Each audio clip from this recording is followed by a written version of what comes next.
अश्विन दुबे। हाँ सर। 14 अप्रैल को जन्म हुआ है ना? जी सर। क्यों है 14 अप्रैल? सर इस दिन अंबेडकर जी का जन्म हुआ था सर, मुख्यतः इसीलिए जाना जाता है। और सर मुझे इतना ही ज्ञात है अभी। अश्विन नाम से कुछ प्रसिद्ध हस्तियां हैं देश में? अभी वर्तमान में सर देखा जाए तो क्रिकेट में आर अश्विन, रविचंद्रन अश्विन है जो स्पिन बॉलिंग करते हैं। उसके अलावा अश्विनी वैष्णव हमारे रेल मंत्री हैं सर वर्तमान में। आप भिंड से हैं ना? हाँ सर। और भिंड में तो सुना है कि एक हनुमान जी डॉक्टर है ना, उनको डॉक्टर हनुमान कहते हैं। हाँ सर। बताइए क्या है? सर वो मेहगांव तहसील है, वहाँ दंदरौआ धाम सरकार का मंदिर है और वह नित्य मुद्रा में उनकी मूर्ति स्थापित। और ये कहा जाता है कि जो भी मतलब किसी को फोड़े फुंसी ऐसा कोई होता है, बड़े से बड़े भी मतलब डॉक्टर यदि मना भी कर देते हैं तो वो भी वहाँ सही हुए हैं। मेरे परिवार में भी कुछ ऐसे केस हैं जो देखे हमने हैं। ठीक हुए वो? हाँ सर। अच्छा, ये विश्वास है, ये अंधविश्वास है, ये आस्था है? पता है मुझे ये कैसे संभव है? सर अंधविश्वास उसको बोल सकते हैं कि ये है क्या, ये बताइए। सर आस्था है सर ये। आस्था है। हाँ सर। अरे बताइए ठीक कैसे जाता है? सर वो अब आस्था है सर। मेडिकल साइंस जो काम भी कर पा रही है, हाँ। एक हनुमान जी इसको कर लीजिए और करते हैं। ये हाँ, करते हैं सर। केस है मेरे पास, इंदौर में केस है ठीक में। ये संभव कैसे है, ये जानना चाह रहा हूँ। सर अभी आस्था है कि क्योंकि आस्था जरूरी कि हर बार वैज्ञानिक मतलब स्तर पर खरी उतरे। आस्था मतलब वैज्ञानिकता की ज़्यादा ज़रूरत नहीं है कि आस्था को, इसलिए वो आस्था है तो इसलिए मान सकते। पर मुख्य कारण मुझे मालूम नहीं है इसका सर कि क्या कारण हो सकता है। अच्छा, आस्था समझता हूँ मैं। ठीक। भिंड का इंदौर से क्या संबंध है? सर दोनों मध्य प्रदेश के जिले हैं और उसके अतिरिक्त मतलब किस संबंध में सर? संबंध क्या है? Simple question. भिंड का इंदौर से क्या संबंध? इंदौर के किसी शासक की समाधि है? हाँ सर याद है सर। हाँ मल्हारराव होलकर जी जो होलकर वंश के संस्थापक रहे हैं, उनका शासन इंदौर में रहा था और उनकी जो छतरी है वो भिंड में निर्मित है सर। भिंड में कहाँ? भिंड में आलमपुर सर। गोहर का किला और अटेर का किला, ये दोनों आज भी अच्छी स्थिति में है ना?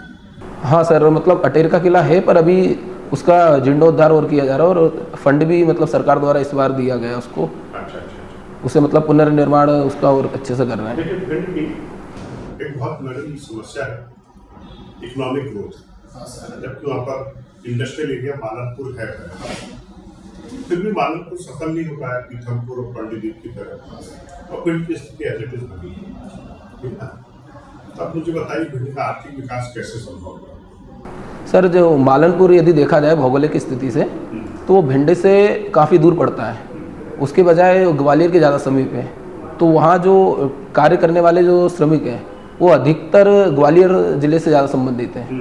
एक ये कारण हो सकता है। और सर उसके अतिरिक्त वहाँ व्यक्तिगत मंशा और उसका राजनीतिक इच्छा शक्ति भी कम समझ में आती है सर, क्योंकि उस क्षेत्र से बहुत बड़े बड़े नेता भी हुए हैं इससे पहले। जैसे सत्यदेव कटारे जी थे जो वर्तमान में हेमंत कटारे हैं, उनके पिताजी थे, वो बड़े नेता रहे हैं। वहाँ से अरविंद भदौरिया नहीं किया है पर जितना मतलब जैसे इंदौर में हम ले सकते हैं, यहाँ से बड़े नेता हुए तो यहाँ से विकास भी हुआ है।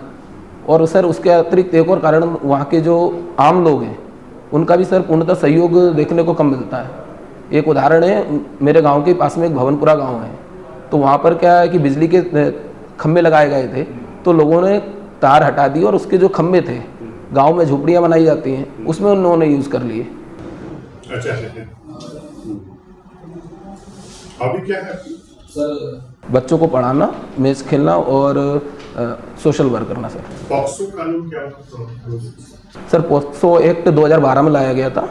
इसमें ऐसा कहा गया था कि किसी भी बच्चे के साथ, जो नाबालिग बच्चा है उसके साथ यदि कोई दुष्कर्म या गलत हरकत करता है तो वो उसके अंतर्गत आता है सर। इसमें 20 साल की सज़ा का प्रावधान है सर। एज ए टीचर आपका दायित्व बनता है जी सर। या बच्चों को गुड टच और बैड टच जरूर सिखाएं। हाँ सर। आप उनको कैसे सिखाते हैं? सर अभी मतलब डायरेक्ट तो नहीं सिखाया, पर जैसे अभी कोलकाता का केस हुआ था, मैं क्या 10वीं क्लास को मैं पढ़ाता हूँ, कोचिंग स्कूल नहीं पढ़ा रहा हूँ, तो अभी उसके बारे में मैंने फिर जानकारी दी। जो भी बच्चियाँ थी, लड़के थे दोनों को, तो उनके बारे में समझाया कि, और उन्हें सावधानी बरतने को कहा कि यदि आप स्कूल से मतलब कोचिंग आ रहे हैं या स्कूल जा रहे हैं कहीं भी, तो यदि सुनसान है तो उस क्षेत्र में क्या सावधानी बरतनी चाहिए।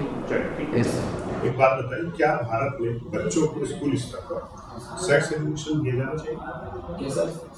सेक्स एजुकेशन हाँ। बच्चों को दिया जाना चाहिए?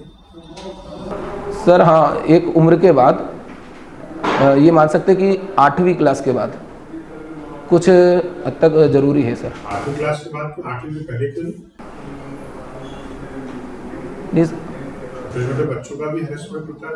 उनमें सर बेड टच और जो ये इस टाइप से दे सकते हैं, पर जो सिलेबस में सेक्स एजुकेशन में आने वाली नैतिक बाधाएं क्या होगी? सर ये समाज के जो लोग हैं, जो पुरानी परंपरा से चल रहे हैं, वो इसे स्वीकार कर सकते हैं। टेबूज बात है, इस प्रकार की चीजों की हाँ, वो बातचीत करना है ना। कि संस्कृति, वो मतलब पुराने लोग ये भी बोल सकते हैं कि सर संस्कृति के खिलाफ है। कैसे समाधान बताइए, टेबू को कैसे दूर करें? सर एक तो जागरूकता प्रचार प्रसार कर सकते हैं, लोगों में उनमें समझा सकते हैं कि जैसे वर्तमान में जो स्थितियां चल रही हैं, उसके लिए सेक्स एजुकेशन बहुत ज़्यादा जरूरी है। आपके घर में महिलाओं की संख्या कम क्यों है? अच्छा, लिंगानुपात में सर है ना? अनुपात। सर वर्तमान में तो देखा जाए तो उसमें सुधार हुआ है, जो नेशनल फैमिली हेल्थ सर्वे 5 की रिपोर्ट के अनुसार, पर उसके सर जो ऐतिहासिक कारण या प्राचीन कारण भी देखा जाए तो वहाँ जो महिलाओं की स्थिति है वो थोड़ी कमज़ोर स्थिति में आती है सर, क्योंकि वहाँ महिलाओं को आर्थिक रूप से कोई महत्व का व्यक्ति नहीं समझा जा सकता कि काम नहीं करेंगी सिर्फ घर में ही। उसके अलावा सर अशिक्षा भी है और भ्रूण हत्या सर वहाँ पे ज़्यादा प्रचलन में रही है। क्यों होती है? सर इसका मुझे कारण सर, एक तो पितृसत्तात्मक समाज। पितृसत्तात्मक समाज तो पूरे नॉर्दर्न इंडिया में है। नहीं सर, पर मुझे दूसरे क्षेत्रों से वहाँ ज़्यादा लगता है। वहाँ एक कहावत भी इसके लिए है कि जैसे 4 लला का चौधरी 5 लला को पंच, जाके घर में 6 ललाते अंच गिने ना पंच। तो ये है कि उसमें ये, और वहाँ ये वास्तविकता है सर। उसके अतिरिक्त सर भ्रूण हत्या और वहाँ जो सर जातिवाद जैसी समस्या है, उसका भी एक कारण वर्चस्व की। और इस तो आपका ग्रेजुएशन में इकोनॉमिक्स है। हाँ सर। और आप कहाँ से हैं? सर मैं मूलतः भिंड से हूँ, पर वर्तमान में इंदौर में निवासरत हूँ। मैं डेली पेपर में पढ़ता हूँ, आप भी पढ़ते हैं शेयर मार्केट के बारे में। हाँ सर। मैं डेली पढ़ती है बुल मार्केट मैं पढ़ता हूँ। बताएंगे क्या है ये बुल मार्केट क्या है?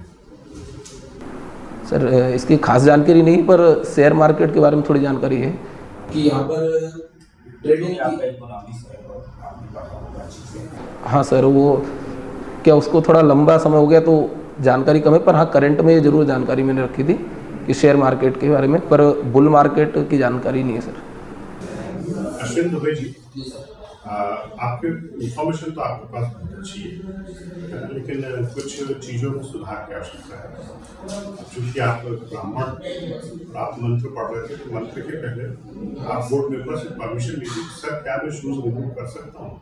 वो याद स्वस्ति वचन को भी हाँ, वो याद ही नहीं रहा। स्वस्ति नारायण अगर परमिशन दे दे तो फिर आप शूज रिमूव करके अपना मंत्र पढ़िए, तो अदरवाइज बोलते हैं हाँ रहने दो। एक्चुअली वो मंत्र चेक भी करना चाह रहा है, वो मंत्र के प्रति आपके मन में जो सम्मान है उसको चेक करना है। आपने शिखा बांधी है, तिलक लगाया है, यहाँ पर भी तिलक दिख रहा है। तो आप शूज रिमूव करके, हाँ सर, वो मैं याद नहीं रहा। है ना, क्योंकि वहाँ पर एक ब्राह्मण मेंबर है जो उसी क्षेत्र के हैं, तो इस बात पर बहुत भयंकर आपत्ति उठाते हैं। हाँ एक कैंडिडेट ने भोजन मंत्र बोल दिया था, अगर शूज निकाले उसको भगा दिया, है ना, वो थोड़ा सा उसको ध्यान रखें पंडित जी, है ना, क्योंकि आप एक काबिल व्यक्ति हैं, होनहार व्यक्ति हैं, इसलिए आपको सजेशन दे रहा हूँ। नहीं और दूसरा, राजनीतिक परिचर्चाओं से दूर रहे इंटरव्यू के दौरान। आपने स्वयं भी कटारे जी का नाम नहीं लिया पहले जब बात हुई। आप अगर किसी पॉलिटिशियन, किसी व्यक्ति विशेष पर आरोप लगाइए मत ना। आपके एनजीओ का नाम नमो नमो है ना, तो आपकी प्रतिबद्धता पूरी दिख रही, तो राजनीतिक प्रतिबद्धता साक्षात्कार में प्रदर्शित नहीं होना चाहिए। कौन किसको किस आधार पर वोट दे रहा है, ये राजनीतिक परिचर्चा जो है ना, पान ठेलों पे अच्छी लगती है, इंटरव्यू में अच्छी मैंने इसकी शुरुआत चाय पीने बैठते हैं लोग अशोभनीय लगती है। राजनीतिक अधिकारी का पहला तो ओएलक्यूज होता है, उसको पॉलिटिकली न्यूट्रल होना चाहिए। तो राजनीतिक व्यवस्था आपके आंसर में दिखे, इसकी उम्मीद की जाती है ना। तो बाकी आपने मालनपुर का जवाब बहुत अच्छा दिया, कितना शानदार जवाब था, रियल है कि भिंड से दूर है, ग्वालियर के नजदीक है। आज भी कई लोग तो मालनपुर को ग्वालियर में ही समझते हैं, है ना। और अपने क्षेत्र के नागरिकों की आलोचना न करें, क्योंकि आपको उन्हीं का सेवा करना है आगे चल के। तो इसका सर और क्या कारण बता सकते हैं? मेरे तैयार होने 2 दिए थे। आपने मूल कारण बता दी ना, एक्चुअली उसकी भौगोलिक दूरी जिला मुख्यालय से है ना। तो उद्योगपतियों को छोटे छोटे कामों के लिए क्लियरेंस के लिए जिला मुख्यालय आना पड़ता है, परेशान लगता है। और खास बात ये कि लोकल के लोगों का एम्प्लॉयमेंट वहाँ पर है नहीं, दूर होने के कारण लोकल सपोर्ट भी नहीं उसके साथ, ठीक है ना। हमेशा जो है ना औद्योगिक केंद्र शहर के आसपास बनाना चाहिए, बहुत दूर है। पीथमपुर जैसे दूर है यहाँ से, लेकिन कनेक्टिविटी अच्छी है, आराम से आप 20 मिनट में पीथमपुर पहुँच सकते हैं। आपने रिजल्ट सही बताया, सब कुछ अच्छा था भिंड का।